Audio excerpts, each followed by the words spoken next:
প্রতি সপ্তাহে নতুন নতুন ভূতের গল্প দেখতে সাবস্ক্রাইব করুন বাংলা ভূতের গল্প চ্যানেলটিকে। সেই সাথে বেল আইকন প্রেস করতে ভুলবেন না।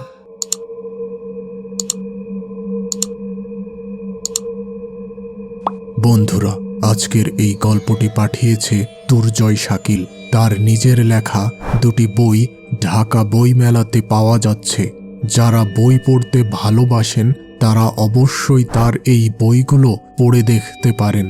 আজকের বিশেষ প্রশ্ন, বন্ধুরা, তোমাদের এলাকায় কি কোনো পরিত্যক্ত হাসপাতাল আছে? আর যদি থাকে তাহলে তার নাম কি? শিশির এবং অপু দুইজন একসাথেই এই বছর মেডিকেল থেকে পাশ করেছে। তাদের দুইজনেরই ইচ্ছে প্রত্যন্ত কোনো গ্রামের হাসপাতালে যেয়ে মানুষের সেবা করা। কিছু জিনিসপত্র নিয়ে একদিন তারা কোনো এক গ্রামের উদ্দেশ্যে বেরিয়ে পড়ল। শহর থেকে অনেক দূরের একটি নির্জন গ্রামে এসে তারা হাজির হলো। গ্রামের এক প্রান্তে ছিল একটা পরিত্যক্ত হাসপাতাল। হাসপাতালটি ছিল 2 তলা। বহু বছর আগে এই হাসপাতালে রোগীদের চিকিৎসা হতো। কোনো এক অজানা কারণে এই হাসপাতালটি বন্ধ হয়ে যায়। বর্তমানে হাসপাতালটি একেবারে জীর্ণ অবস্থা। শিশির এবং অপু এই হাসপাতালটিকে নতুন করে চালু করার সিদ্ধান্ত নিল। হাসপাতালের 2 তলার সবগুলো রুম ছিল তালাবদ্ধ। অনেক পুরনো তালা এবং প্রত্যেকটিতে জং ধরে গেছে। এবার তারা হাসপাতালের নিচ তলার একটা রুম পরিষ্কার করতে শুরু করলো, যাতে করে তারা আজকের রাতটা এখানে কাটাতে পারে। রুম পরিষ্কার শেষ হতে সন্ধ্যা হয়ে গেল। কাজ শেষে তারা দুইজন হাসপাতালের বারান্দায় বসেছিল। এমন সময় তাদের সামনে একজন চাদর গায়ে দেওয়া লোক আসলো এবং তাদের উদ্দেশ্যে বলল, এখনো সময় আছে, চলে যাও এখান থেকে, এই জায়গাটা ভালো না।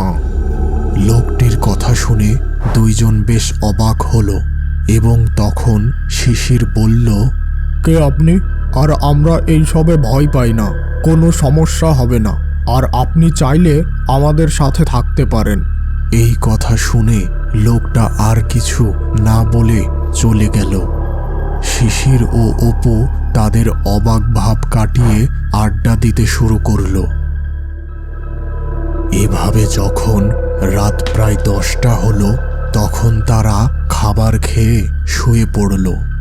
গভীর রাতে উপরতলা থেকে চিৎকার চেঁচামেচি আর মানুষের পায়ের আওয়াজে তাদের ঘুম ভেঙে গেল। তারা দুইজন খুব অবাক হলো। উপরের তলার সবগুলো রুমই তো তালা মারা, তাহলে আওয়াজ আসছে কি করে? হাতে একটি লাইট নিয়ে শিশির ও অপু বিষয়টা দেখার জন্য রওনা হলো।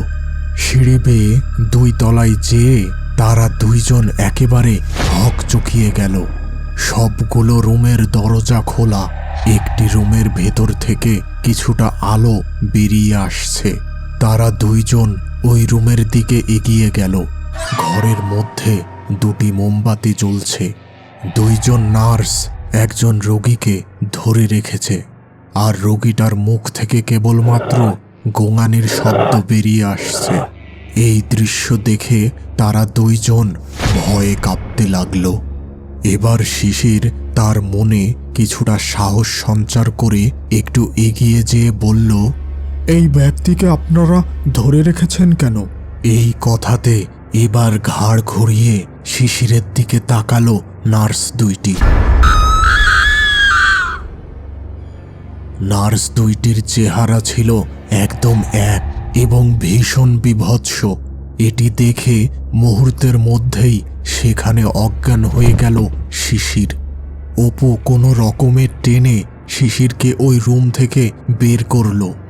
এবার অপু খেয়াল করলো হাসপাতালের অবস্থা আবার আগের মতো হয়ে গেছে। কোথায় কে রুমগুলো সেই আগের মতো তালাবদ্ধ। শিশিরের মুখে পানির ছিটা দিতেই তার জ্ঞান ফিরল। ওই সময় নিচ থেকে বিকট এক চিৎকার শোনা গেল।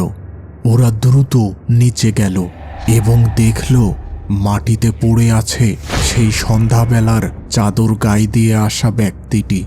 তার মাথার ক্ষতস্থান থেকে ফিনকি দিয়ে রক্ত বের হচ্ছে। শিশির অপুকে বলল, দ্রুত আমার ব্যাগ থেকে ব্যান্ডেজ নিয়ে আয়, অনেক বেশি রক্ত বের হচ্ছে। অপু দ্রুত ঘরে যেয়ে ব্যাগে ব্যান্ডেজ খুঁজতে লাগলো, কিন্তু সে ব্যান্ডেজ পেল না। এবার সে বলল, একটু এদিকে আয় তো, আমি ব্যান্ডেজ খুঁজে পাচ্ছি না। এবার শিশির লোকটাকে ওইখানেই রেখে অপুর কাছে গেল। ব্যান্ডেজ নিয়ে ফিরে আসতেই দুইজন ভীষণ অবাক হলো, কারণ সেখানে ওই লোকটা আর নেই। আর সবচেয়ে অবাক করার বিষয় হলো মাটিতে কোনো প্রকার রক্ত বা রক্তের দাগও নেই। ভীষণ ভয়ে দুইজনের হাত পা যেন অবশ হয়ে যাচ্ছিল। এই সময় হাসপাতালের 2 তলা থেকে আবার আগের মতো চিৎকার চেঁচামেচি ভেসে আসতে লাগলো এবং ওই ঘর থেকে আগের মতো আলো বাহির হচ্ছিল। এসব কিছু তারা দুইজন আর সহ্য করতে না পেরে দৌড় শুরু করলো। হাসপাতাল থেকে দূরের একটি রাস্তায় এসে তারা হাঁপাতে লাগলো। এমন সময় তারা দেখল একটা লোক ওদের দিকে হেঁটে আসছে। ওরা ভাবল এত রাতে একা একটি লোক এই নির্জন রাস্তায় কি করছে। লোকটা ওদের কাছাকাছি আসতেই শিশির ও অপুর রক্তহীন হয়ে গেল। এ তো সেই চাদর গায়ে দেওয়া লোকটা। এবার তারা আবার দৌড় দিল হাসপাতালের দিকে এবং সোজা তাদের থাকার ঘরে ঢুকে দরজা লাগিয়ে দিল। দুইজন চুপচাপ বিছানার উপর বসে থাকলো। এদিকে তখনও উপর থেকে চিৎকার চেঁচামেচি আর মানুষের পায়ের আওয়াজ ক্রমাগত শোনা যেতে লাগলো। তারা সিদ্ধান্ত নিল সকালের আগে আর এই ঘর থেকে বাহির হবে না। কিছু সময় পর হঠাৎ কে যেন ঘরের দরজায় কড়া নাড়তে শুরু করলো, কিন্তু ওরা ওদের জায়গা থেকে একটুও নড়ল না এবং চোখ বন্ধ করে বসে থাকলো। কিছুক্ষণ পরই তারা শুনতে পেল ফজরের আজানের ধ্বনি এবং সেই সাথে তারা লক্ষ্য করল দরজার কড়া নাড়ার শব্দ বন্ধ হয়ে গেছে এবং 2 তলা থেকেও আর কোনো শব্দ আসছে না। তারা এবার যেন হাফ ছেড়ে বাঁচল। বন্ধুরা, এই গল্পের পরবর্তী অংশ আসবে খুব শীঘ্র।